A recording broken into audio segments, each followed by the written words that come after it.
حضرت ابو هريره رضی الله تعالی عنہ نے روایت ته فرمایي چې نبی کریم صلی الله علیه وسلم فرمایلی چې قرآن پاک یو سورت ته چې صرف 10 آیاتونه دي، نو دی سورت دیو بنده د پاره د الله په حق کې د الله په حضور کې سفارش کوو تر دې چې الله جل شانه هغه ته بخنه وکړه. هغه سورت تبارک الذی دی. د دې حدیث روایت مسند احمد، دارنګي ترمذی شریف او ابو داود شریف کړی دی. محترم مسلمانانو، نو دې حدیث دا خبره من معلومه شوه چې سورت تبارک الذی چې په 29مه سپاره کې دی، د دې تلاوت څوک هر ماخوستن کوي، یعنی هر ماخوستن تلاوت کوي، برکات داری چې دې په ذریعه سره به الله جل شانه ستا مغفرت کوي.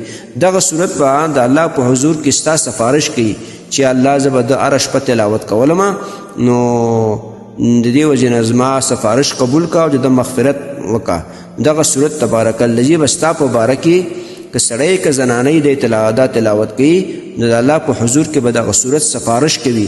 الله ته به زاری کی چې الله دغه بنده زما تلاوت ډیر کو، زه به تلاوت کولم، زما سفارش د په حق قبول کا.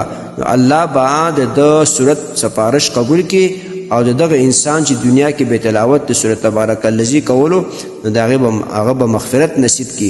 د دې وجې نه سړي او زنانه هر ماخوستن سورت تبارک الذی تلاوت کوي او الله به اجرونه هم درکوي، او دغه سورت به بیا د الله په حضور کې ستا سفارش کی چې الله د مغفرت نصیب کا.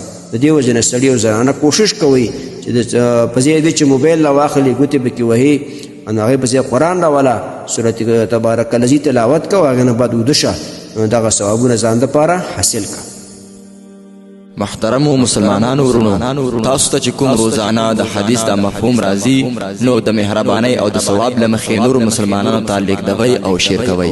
والسلام. د دیوبندي مسلک حنفي کاروان سټوډیو لخوا وړاندې کیږي.